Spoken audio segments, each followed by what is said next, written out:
Good evening, everybody, and welcome along to this edition of LiR Confidential on lirmedia.tv. And our usual email for people who want to make comments is info@lirmedia.tv. It's the afternoon, Clare, with you, I do believe, about 2 o'clock coming up to it.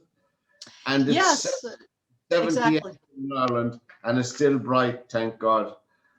We need to hold on to something positive. Clare, we're delighted to have you again on the program, Thank and you. welcome along. Now, Thank you so much. for people who may not know who you are, we got a good reaction to last time anyway. She's the founder president of Lopez Liberty LLC, and she can tell us a bit about that now as we get on the program. From 2014 to 2020, you served as vice president for research analysis at the Centre for Security Policy. Also, she's senior fellow at London Centre of Policy Research and a member of the board of advisors to the Canadian Mackenzie Institute. I'm nearly out of breath, but on how she manages all of this. She does sleep sometimes, we know that too. She's also a member of the Citizens Commission on National Security and a career operations officer with the CIA. Clare, as I said, welcome along again. And you can look up, or we put up all those links at on our show as well. The last time, it was a couple of months back since we spoke to you. There has been a change of president and administration, although there's some permanent administration will stay. But how are attitudes of people on the ground? Because we don't have that information here on this side of the Atlantic. How are people reacting to, or is it too early to say? No, thank you, first of all, for having me back. I'm very glad to be with you again. And what I would say is, it's not at all early to talk about these things. What is happening across the United States, and I would say this is especially at the local level, the grassroots level, is an activism that I've not seen probably before. And I mean at the local level, patriot citizens are joining together to work on topics like addressing their school boards, to get critical race theory and ethnic studies out of their children's classrooms and curricula. They're joining together to work on promoting new young candidates for office, beginning at our very local levels, which would be city council or school board or library board, realizing more than ever now how important those, local level offices are. They're working on things like voter, or I should say maybe election integrity, to pressure their own elected officials to clean up our electoral system before any more elections take place. And we will here in the United States have what we call midterms, that is voting for the members to Congress and our Senate next year in 2022. So a lot of people gearing up for that. And then the last thing I would say is people are really motivated to join together to support law enforcement, law and order in America, which many of us see over the last year as just breaking down under the assault of this Marxist communist revolution in our streets. And so they're getting together to get behind our police and our sheriffs and law enforcement in the country. So all of that is going on. You're right, Clare, and we had a wall-to-wall coverage of that trial that's over recently on the policeman and Mr. Floyd. Now, there's been so much commentary on that. We're certainly not going to commentate on it. Not that we don't think it's important, but sometimes you can have a trial that can give the wrong impression. And I'm not saying if there's an injustice committed, of course it has to be righted.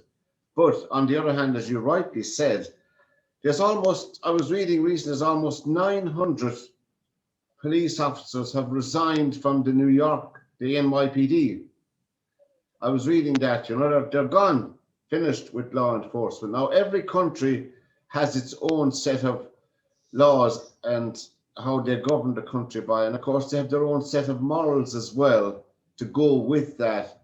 And in your case, of course, in the United States, they have the Constitution to rely upon, which is, I suppose, has stood the test of time through some terrible times in the United States. It's, what is it? Is it 200 years old or something like that, the document? And I think yeah. some of the 246 going on 47. There you go. Thank you for that. Yeah. And so therefore, that should be the guiding light, the guiding principles of everybody, no matter what party you're from. And I think some of it has gotten lost in debates that, really should never have taken place in public.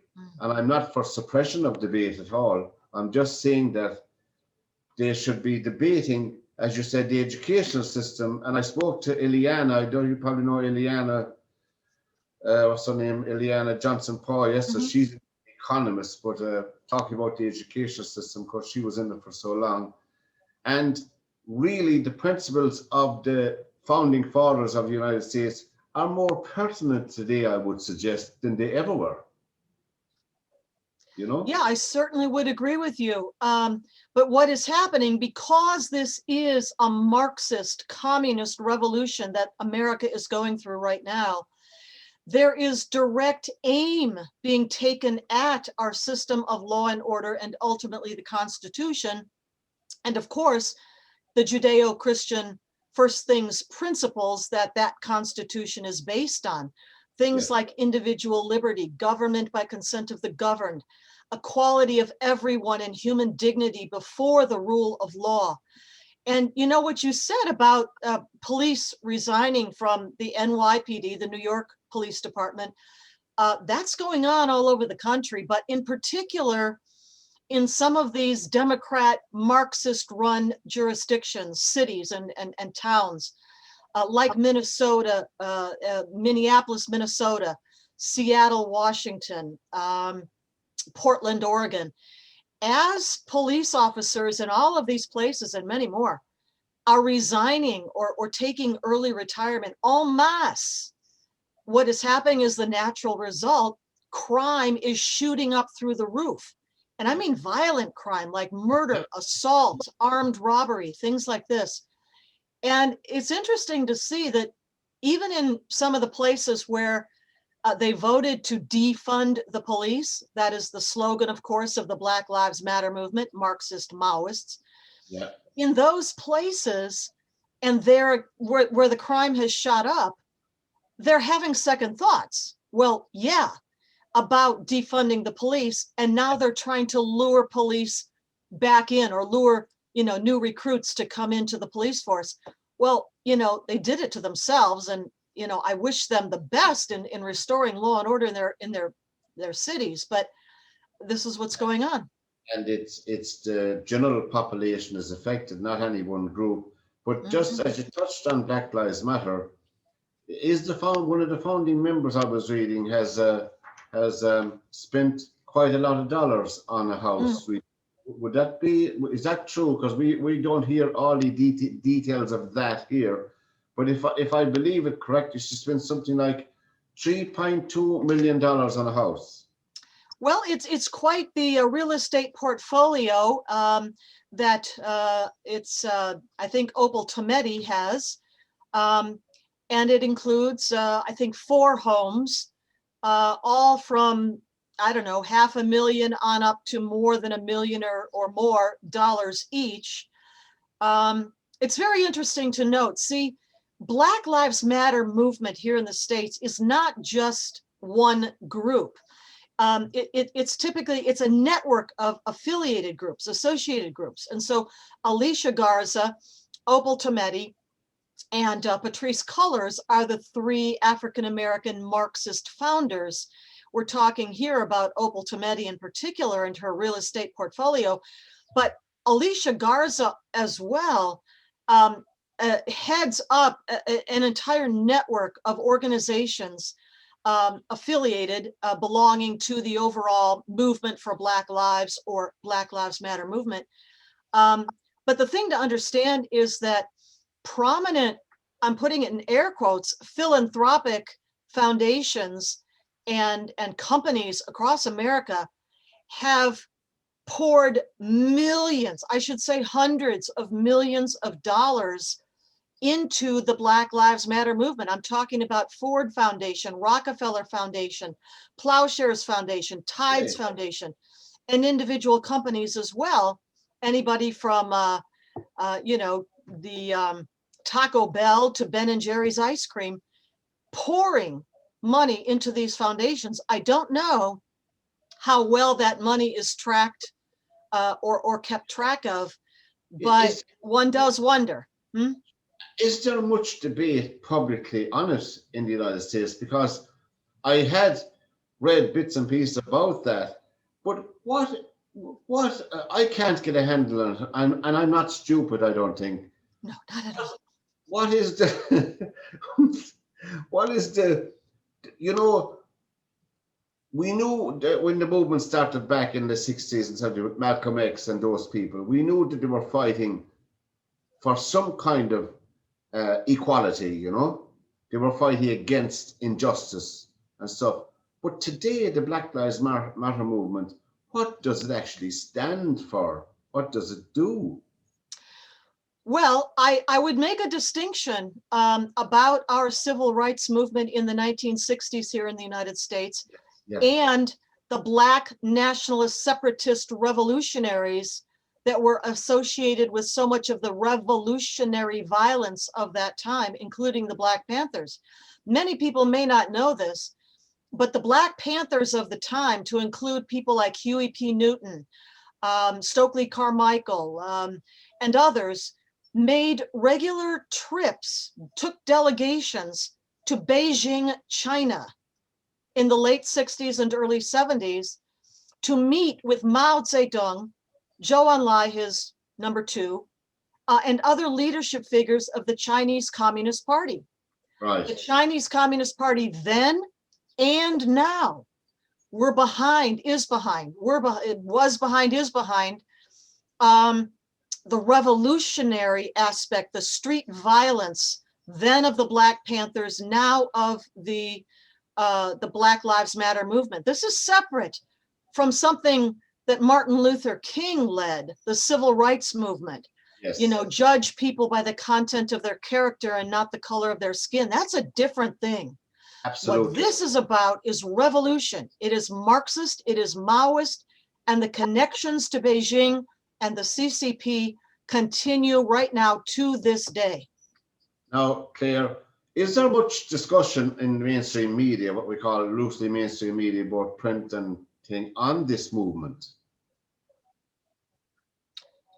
I'm sorry, I didn't quite catch the question. Is there much discussion in the mainstream media in America on this movement? Analysis I'm talking about. Okay. Yes, there is quite a lot of discussion. However, because the mainstream media, and I mean anything from the major cable TV networks, the local TV stations, to print media like the Washington Post, the New York Times, etc., to the online media, meaning Facebook, Twitter, YouTube, etc., every single one of those and or their parent companies has business interests inside of China. In other words, they value that, what they look at as a potential 1.4 billion plus person market in China. And they are not going to talk about what I'm telling you now. Only certain few media outlets here in the United States will do that. Breitbart News is one, Epoch Times is another, Gateway Pundit is another. I'm running out of names, but very few will talk about it because of not wanting to jeopardize what they see as business interests in China. That's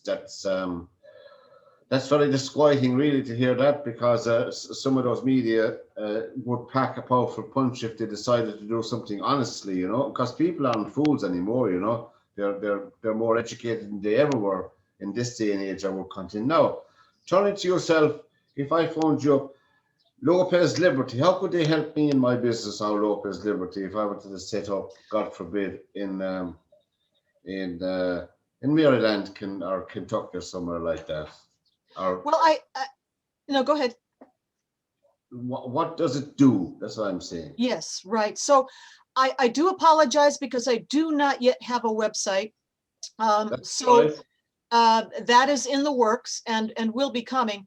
But what I'm doing since going independent about a year ago in early 2020 is to continue my work in the field of national security. And that means alerting and informing people about threats to national security, both domestically, like the red, black, green axis, as we talk about it, the communists, Marxists, Maoists, Mm. Black Lives Matter, and of course, Islam, the Muslim Brotherhood, domestic, right, as well as international. So I still do a lot of work on the Middle East, let's say, Iran in particular, its nuclear weapons program, and more recently on China.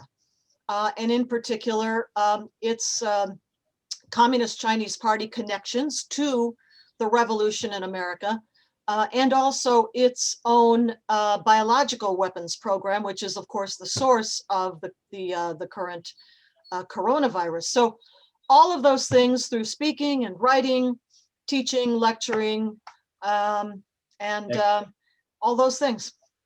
You let us know on the website. You can sure put us a link. We'll have a link on it anyway for you. And Okay, I will do that. it'd be great to do that. Now, the Biden administration was erected. I'm trying to use my words properly. Contacts again with Iran, and when they came into office, and what do you think of that? Well, the objective, obviously, is for this new administration of ours to revive membership or restore U.S. membership in the JCPOA, Joint Comprehensive Plan of Action, or the nuclear deal with Iran that was concluded back in July of 2015, and which President Trump took the U.S. out of, withdrew from it in May of 2018. President Trump also imposed some very heavy sanctions on Iran that had begun to be lifted prior to that. Yeah. The Biden administration now is very keen on getting back into that deal. They're pleading, they're begging, they're groveling on their knees, they're crawling face down in Vienna, where talks are underway among European partners to that agreement, meaning Britain and France, and of course Germany, plus the European Union, which is sort of under its aegis, Yeah. and then of course the United States, and then Iran. As I understand it, the talks are going well. Let's say at least very slowly. They are apparently doing this indirectly, right? So the Iranians and the Europeans are in separate rooms in one hotel, and the American delegation is in another hotel. So they don't have to meet each other face to face, and then messages, I guess, get passed back and forth. The latest we've heard just within the last few days over this past weekend have to do with an assertion by an Iranian outlet, Iranian state media outlet, that agreement had been reached on a prisoner swap for American prisoners held by Iran, for Iranians held by the US, plus, this is so important, the release, the unfreezing of $7 billion in frozen Iranian funds that are held in a variety of banks, mostly out in East Asia, like South Korea, for example. Yeah. Immediately, I mean, very quickly after that Iranian state media statement, United States spokespeople, for example, Jake Sullivan at our National Security Council, the White House Chief of Staff, Ron Klain, and others, Department of State spokesperson as well, immediately issued statements. No, that's not true. There is no agreement of that sort. And so you kind of wonder what's going on. But then, of just, course, there was, oh, go ahead. I'm just wondering, Claire, what the end game is, number one, for America, and what has America to gain from some deal with Iran, which, after all, is, I don't have to tell you this, they have supported some of the most extreme terrorist groups around the globe. Yeah. Well, there is nothing to be gained for the United States, but you see, that's not the point. This is an administration that does not put America first at all. This is an administration that harkens back to the years of the Obama administration, when the objective then, as I think now, is to empower Iran, to allow Iran to go nuclear, that is, to deploy deliverable nuclear weapons. That is the desired outcome. It's not something they're trying to prevent, it's what they want to happen. And the reason for that is deep, deep animosity to Israel and Israeli leadership, particularly Prime Minister Benjamin Netanyahu, and also a desire to, I guess, make Iran the regional hegemon, Shiite Islamic terror base hegemon of the region, to, as they would see it, balance out the more populous Sunni governments in the region and Israel, both of which they despise and loathe. They want the Shiites, they want the the followers of the 12th Imam to dominate the region. This is what they want to happen, and they see a nuclear weapons capability as the way to do that. So they don't say that, of course. They disguise that, they hide that, but that's where they're going. You're right, Claire, and we probably don't have enough time to go into the whole Islamic thing about the imams. I thought myself in the revolution in '79, was there some move to declare Khomeini the 13th Imam? I remember back. That Khomeini was what again? To be declared the 13th Imam. Oh, I see. And I don't think anybody who's... No. I mean, anybody, maybe some might have said something like that. Yeah, they did. But the belief of the top levels of the Iranian regime, and by that I mean the supreme leader, Ali Khamenei today, the top levels of the IRGC or the Pasdaran, the top levels of the clerical hierarchy in Iran, they are all deep, deep believers and followers of the eschatology of the 12th Imam. The 12th Imam for Shiites is considered to be the Mahdi, the messianic figure who's going to return at the end of time, kill all the Christians, kill all the Jews that remain on earth, and institute a 1,000-year reign of Islamic law. That's what they believe. And here's the worst part of it.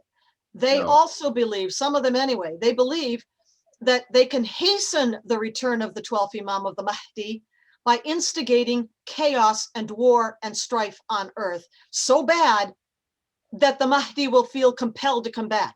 Now, that's not a good combination with the regime that is the #1 terror sponsor in the world and driving for a deliverable nuclear weapon.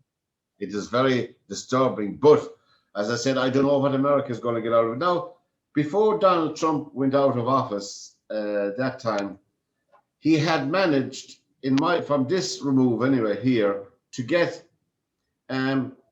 the United Arab Emirates and a few more of the Muslim countries around and Israel to sign heads of accord, of agreements, if you will, with those countries, which I thought myself, I know these things can be played for the cameras and all of that. We know about the optics of these things, but I really thought it was a serious attempt once and for all to settle down that region of the world and just behave like we should behave, with each other, help each other with trade and economics and all of that.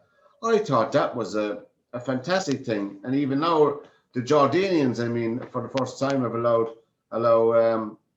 Israeli planes to fly in their airspace all the time now, and all of these signals all of these movements, all of this optics boded well. But how do you think the Biden administration is?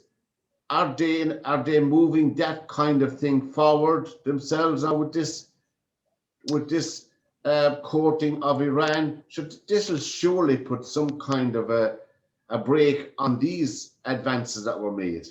Yeah, you're talking about the Abraham Accords, of course, and these were full diplomatic, full restoration of relations between Israel and Bahrain, Israel and the UAE, with Sudan and with Morocco, those four, with others at the end of the Trump administration expected to have followed. Now, of course, this is not at all the policy of the Biden administration, which loathes and despises Israel, wants nothing to do with normalizing relationships among Sunni countries in the region and Israel, wants instead, as we've said before, to empower Iran, which is the whole reason, I shouldn't say the whole reason, but a good part of the reason, maybe put it that way, why these Sunni governments in the Gulf, among the Gulf Cooperation Council, for example, plus even further afield like Sudan and Morocco, which are not so closely in that Middle East region, but especially those in the center of it. Yeah. A good part of the reason that they have decided to formalize their relationships with Israel is because they fear the Iranian regime and its nuclear weapons program, as well as, and I should say this, these relationships have been going on honestly behind the scenes for a long time. They just weren't so visible. And the real reason these countries are doing this, yes, because of Iran, obviously, and Saudi Arabia behind the scenes encouraging that, but also because it's in their benefit to work with Israel, which is such a powerhouse in everything from agriculture to water management to medical technology, you name it, that they see that Israel's no threat to them. And they see that it's in their benefit to work with Israel. That's why this is happening. And unfortunately, the Biden administration wants nothing to do with encouraging any of that. They want to work with Iran instead. And it's a shame because Biden himself, I mean, whatever opinions we have of him, Biden served as vice president for 8 years with the Obama administration, and surely he would have a huge understanding and a grasp of the continuous tensions in the Middle East of all the people to be president. You could, I suppose, excuse Donald Trump when he became president because he was never a politician. Do you know what I mean? But now Biden had spent all that time in the White House. Surely, to goodness, I don't know. I don't want to labor the point. I don't know for the life of me what this obsession is with them, with Iran. Yeah, I mean, you're right. He had all that time as vice president, but remember again what I said.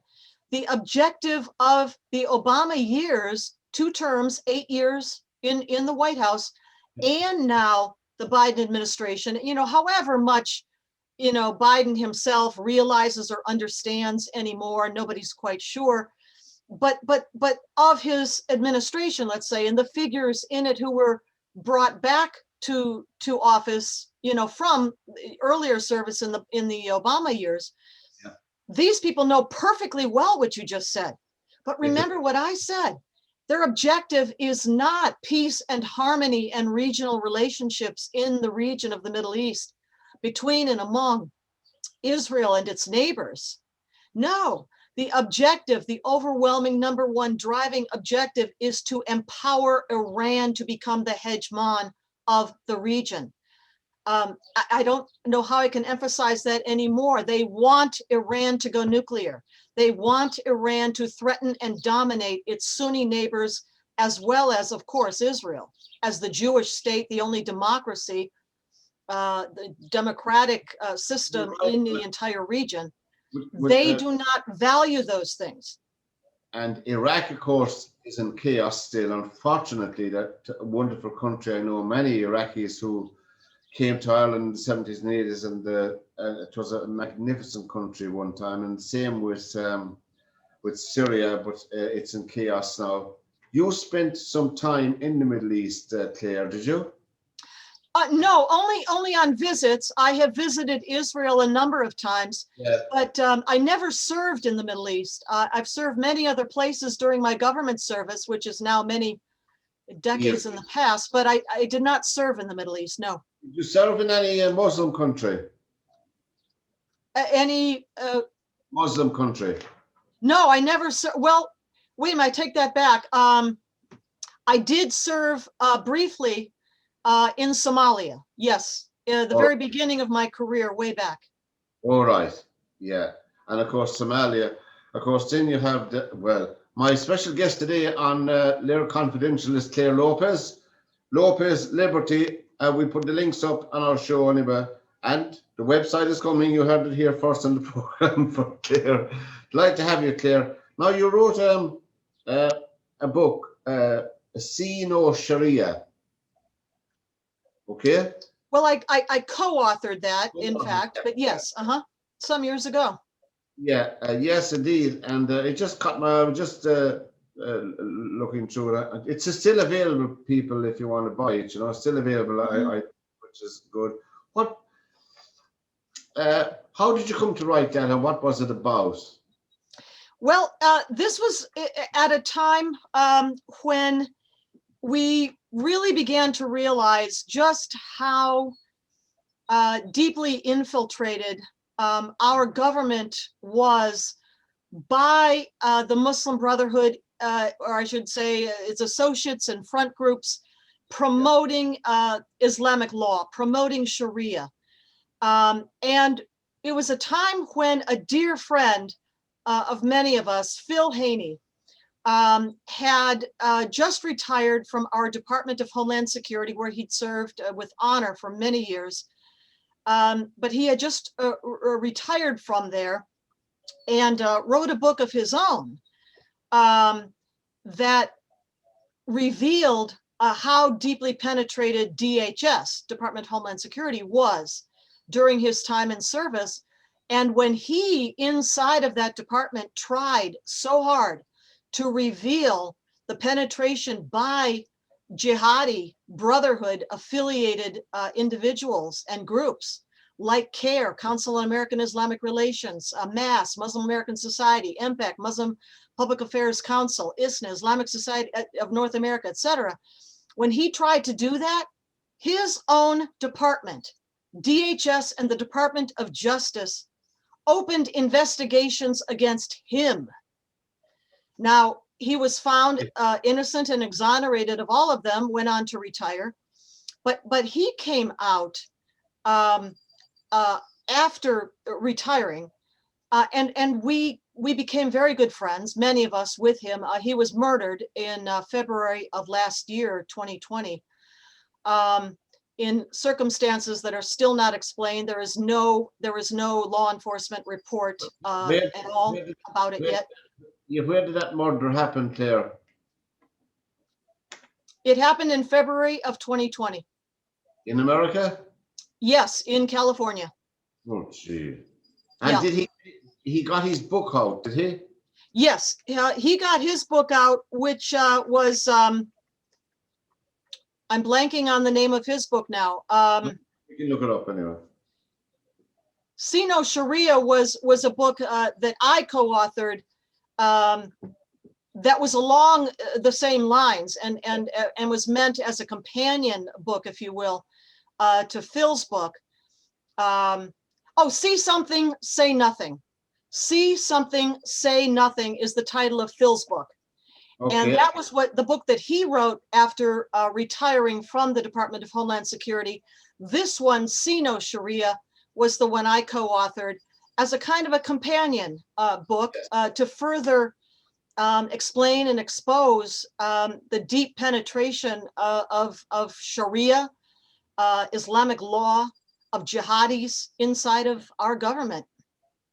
And can I just say, for people, we have 50 states. See, in Ireland, where I live, we have one policy for education. Do you know what I mean? No matter what part of the country you live in Ireland, you know what the educational policy is and what the curriculum is, if you follow my drift. But I was just reading, in America, that is not the case.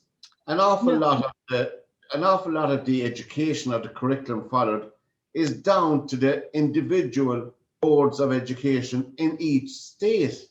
Mhm. So Mhm. they could be teaching from Judeo-Christian principles and from your constitution in one state. In the next state, they could be inculcating other ideas from other religious groups or whatever you want to call it.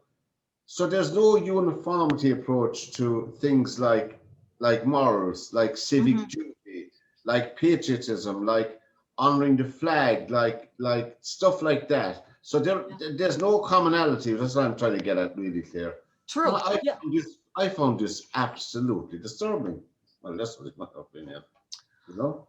Well, we're a very large country, and with many, many states and many, many jurisdictions. So when our founding fathers, set up, the framework of our institutions, Yeah. it was thought at the time, and I still believe this, I still support this, that people, parents, educators at the local level were best equipped to teach the children of that district, that jurisdiction. It was deliberately avoided that there would be an overwhelming, centralized authority that could dictate to the entire country, you will teach your children this. Because remember, of course, at the time, our revolution in 1776 and forward from there, Yeah. um, the whole point of that was to escape from central authority. In that case, the monarchy of Great Britain. Yes.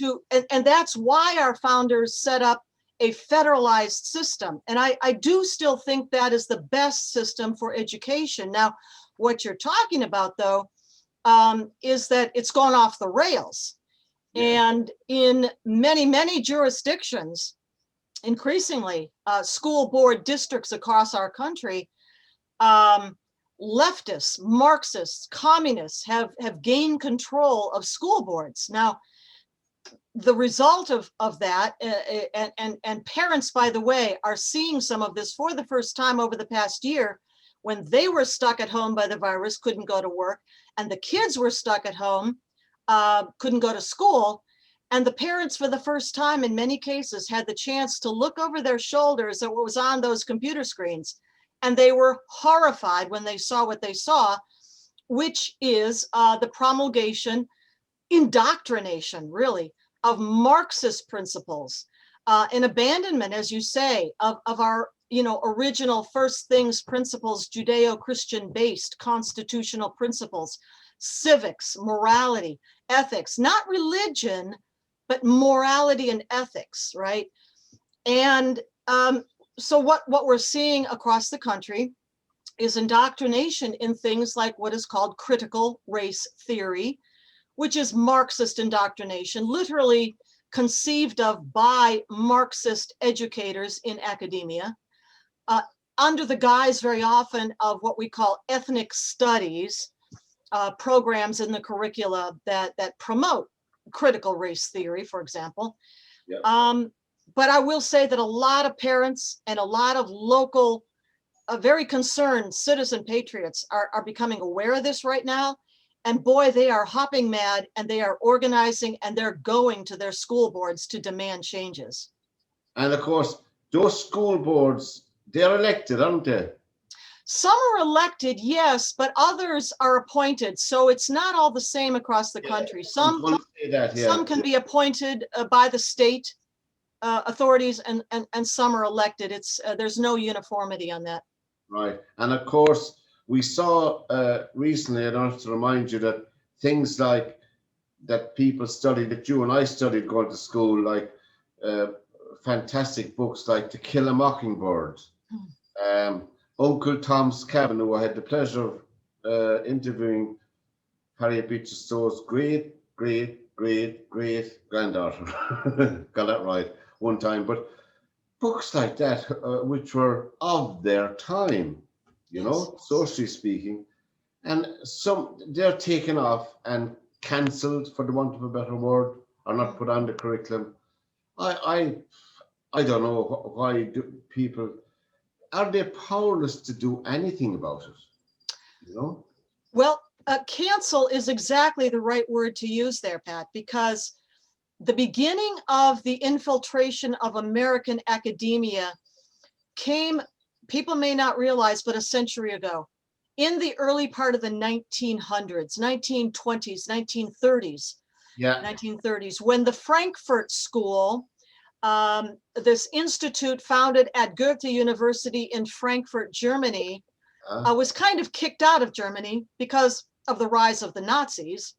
They lost out, they came to America, and they got their foothold in American academia. And out of those faculty lounge rooms or what have you, beginning first at Columbia University in our state of New York, they devised this critical race theory indoctrination concept. They actually dreamed this up. They were Marxists who did this. And in German, the original term for cancel is, in Marxist terms, is Aufheben der Kultur. Aufheben der Kultur means in English, destroy the culture. That's what that means. And that was their rallying cry. That was their narrative. Are you In referring? English now, what is that? Aufheben der Kultur is cancel culture in English. That's what it is. That's where it came from. And we can see what that does, that insidious movement, cancelling people. But did you mention, Claire, the Goethe Institute, is it? Yeah. And are they part and parcel of the educational system now in the United States? Well, what came out of it, the Frankfurt School, certainly found its way into American academia. Right. And the leadership, figures of that movement, who came to the United States, Herbert Marcuse, for example, Right. and found their way first into the university level academia, and then it went, down from there to the K through 12, all the grades below, and to now to this day, it's infused throughout academia in America. But that's where it started. That's how it started. Now, from time to time, I would dip into other news outlets and other things for my sins and trying to keep abreast of things, but it's with the huge amount of media outlets, it's almost impossible to look at them all. But there's a very disquieting, I don't know, I want to know from you if you can comment on it, the whole idea of not allowing people of a certain opinion that they may have or ideas, not allowing them to address various public meetings in various universities. And particularly people, I don't like putting people into boxes because we can have a difference of opinion, but we can share a stage and a forum to amplify those ideas, amplify all those ideas and get them debated. Yeah. But many people are finding out that they're not allowed to speak to the student body. How widespread is that, and how dangerous is that, in my opinion? It's very dangerous, and unfortunately, it's very widespread. Remember, this is a communist Marxist revolution that America is going through right now, and the first step of a communist revolution, be it in Lenin's Russia, Mao's China, Castro's Cuba, is to shut down free speech. The next step is to grab the guns. The shutting down of free speech is always paramount, though, because they need to dominate the narrative, the messaging. And unfortunately, in America today, what we call big tech, the big Silicon Valley companies like Google and Facebook and YouTube and the others, yeah, are colluding with, they are collaborating with the Marxist Democrats in this country. Democrat Party is what I'm talking about, where our Constitution and our First Amendment prohibit the government from infringing upon the liberties of free speech. But if big tech can be their cat's paw, can be their tool, which it is, that is the alignment that's going on right now for the takeover, the Marxist revolutionary takeover of American society to Yes. shut down free speech. It's that collaboration between Communist Democrat Party and big tech, And where big tech is protected under our laws, unfortunately, at the moment so far, from any kind of legal being held to accountability, but that's going to change. And would you believe today, Claire, in the United States, that the Democratic Party is more socialist than ever before? It's communist. I mean, we have to say it right up. It is communist. Okay. The leadership of the Democrat Party is communist. All one has to do is go to take a look at the Democrat Party platform. It's online, of 2020, last year, our election year. You can also, if you're really ambitious, look up the 110-page document called the Unity Task Force Recommendations. And this was a set of recommendations put together by Democrat Party leadership, and then further distilled down into the shorter Democrat Party platform of last year.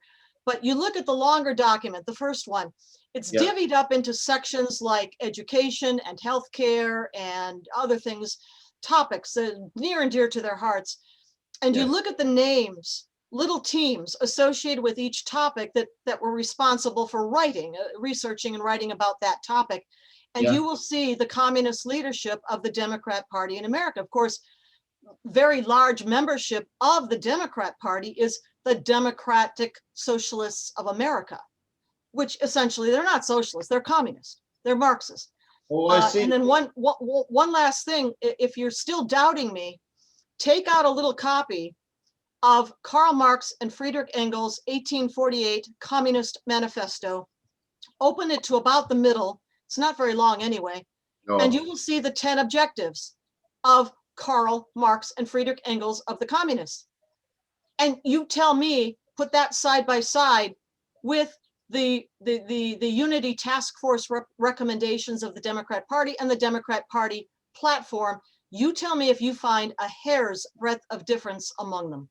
There you go now. My special guest is Clare Lopez of Lopez Liberty. Delighted to have her here on LiR Confidential. And our usual email is info@liremedia.tv. You're setting up yourself now, Clare, for yet another program to analyze the Democratic Party of the United States of America. Food for thought there, there's no doubt about it, you know. You had some book as well on the Gulen movement as well. How did you come to that? Or how did you find that topic or that subject matter of interest yourself? Well, I co-authored that book as well. Back in 2015, I think it was published.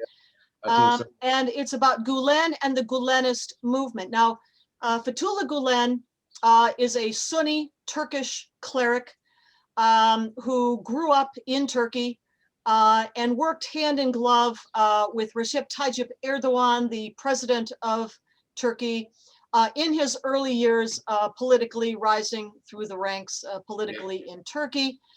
But there came a point around 2012, 2013, as I recall, when they fell out. And they fell out because Erdogan and his party, the AKP, the Justice and Development Party, Muslim Brotherhood Party, was really rising to power. And there could only be one sultan in Istanbul. Well, Gulen was not going to be it. Erdogan was going to be it. Now, Gulen fled Turkey back in 1999 because at that time, the secular government that then was still in power was closing in on him to prosecute him for his he's a jihadi. He's a Muslim Brotherhood style jihadi, a true devout and faithful practicing Muslim, which Right. is what a jihadi is.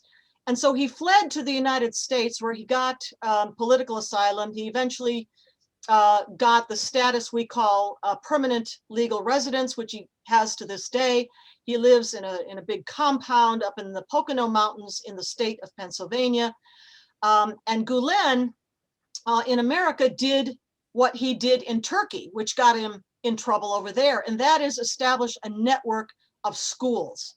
Now, I would argue that the network of schools that he established in Turkey helped in large measure to turn Turkey back around from the Kemal Ataturk days Yes. of a secular government, not the people. The people never did come along to be secular. They were always Muslim. They were always traditionally Islamic. But the schools that Gulen established in Turkey, I think, educated and inculcated, indoctrinated generations of students who then, as we see now, are taking over Turkey and turning it backwards to the time of the Ottoman Empire, a truly Islamic jihad state, before Kemal Ataturk. Well, he came over here to the United States and did the same thing. He has established in the United States a network of, it's over 160 now, charter schools. In America, we have this hybrid kind of education called charter schools. They're partly funded by taxpayer money and partly by private money. Over 160 of those, K through 12. Could you and I open a charter school if we had enough money? It would have to meet certain criteria. It would have to, be formally accredited, yes. And that's what they have done. I should add that the Gulen people have also established 4 universities in the United States as well. One in Illinois, 2 in Pennsylvania, and I think 1 in Virginia is what it is. But yeah, I mean, yes, various and different groups can establish charter schools, and they have all across the United States. Yeah. You need money. You need money. You need a lot of money to do things like that. And where is the money coming from, do you suspect? Well, like I said, 2 ways. A charter school in America is partially funded by taxpayers, so it's government money, Right. and then partly privately funded, and that would be, of course, the Gulen movement, which is massively wealthy and draws on donations from the graduates of its own schools inside Turkey, who've now entered, the ranks of business people, very successful business people in many cases, as well as government over there, but draws on donations from sources like that. Since the last time we spoke, I knew nothing about this, because when I was looking up some of your work, I came across this thing because it took my eye. But Erdogan himself, to me, started off generally okay, but now he's an out and out and makes no apology. In my opinion, this is what it is. I would see that he's a complete dictator now. Well, he has certainly taken a lot of steps to really erode the Turkish constitution. There are more journalists in jail in Turkey right now than any other country in the world, except maybe China. Yeah. Top ranks of the military, Army, Navy, Air Force in Turkey thrown in jail. But this is how an Islamic State operates. This is what this is. And we wrote another book that I edited and co-authored called Ally No More. That one came out in 2018. And it's all about, by different authors, each chapter by a different author. I think we had maybe 10 of them, about this process that's going on in Turkey. The rise of Erdogan from a lower level politician. He was mayor of Istanbul at one point, rose up, vice president, president, elected, by the way. I mean, well, lots of dictators have been elected, haven't they? They have in the beginning, that's true, yeah. But he is absolutely acting in a dictatorial way, but this is how he intends to turn Turkey back in time to a neo-Ottoman jihad state. And you don't have true, genuine Western style, liberal democracy in an Islamic state. How could you? That is what he's putting together over there. True. In a very dangerous way. I mean, and he remains a member of NATO, by the way. That's why we wrote the book, Ally No More. Right, they do, yeah, they are members of NATO. Of course, they've been trying for, Turkey itself as a country has been trying for years to become members of the European Union, as you know yourself, but it has never been successful. And I think I won't say they've given up, but I'd say it's certainly in the back burner anyway, in one way. But yourself, from the point now, Clare, and I know your time with the CIA afforded you the opportunity to move around from country to country, and of course you would, as anyone would, you would get a global perspective of how the world works, if you want to know on a broad terms as well. Are America, the United States of America, are they going in the wrong direction foreign policy wise at the moment? Well, in my opinion, yes. I very much supported the foreign policy program of President Donald Trump. I thought that he did so much good. We talked about the Middle East, bringing these countries together. I mean, they did it themselves, but it was his backing that really propelled them, to do that. I thought that President Trump had the right foreign policy toward China, which is our number one enemy in the world at the moment. I thought he had the right policy towards Iran, of course, regarding its nuclear weapons program. And Korean Peninsula, he tried to do something there. In the what again? In the Korean Peninsula, he tried. Oh, right, yes, in the Korean Peninsula as well. Donald Trump projected strength, and without being jingoist or belligerent, he let our adversaries across the world know that he was not going to fool around. He was not going to be bullied. He was not going to turn to appeasement. And I think those rogue leadership figures like Kim Jong-un in North Korea, like Xi Jinping in China, like Vladimir Putin in Russia, etc. The mullahs in Iran, the Ayatollah Khamenei, the supreme leader. I think they all got that message and backed off. It didn't have to come to kinetic violence because the deterrence, because the posture of the United States foreign policy was strong. Unfortunately, I think we have the opposite now, and deliberately so. But I think that a policy of appeasement, a projection of a perception of weakness, encourages aggression, encourages, the upheavals, the warfare, the conflict that a strong posture in the beginning of deterrence can avoid. That's true. That's very true. And I don't know myself from this remove where we're sitting here in Ireland, the press in America, it seems to me, are giving the administration, obviously they're not long in office, but an awful lot of them have been around politics for 40 or 50 years anyway in America, the administration. So I don't know what they should, they're not, well, say juveniles, this game, the game of politics, and it's a very serious business. And despite all our misgivings about certain things, an awful lot of people in the world today, even now, look on the United States of America still as a beacon of hope for stability, for peace, as you said, and for bringing people together and for being, I suppose, a watchdog. I hate that term, but you know what I mean? Yeah.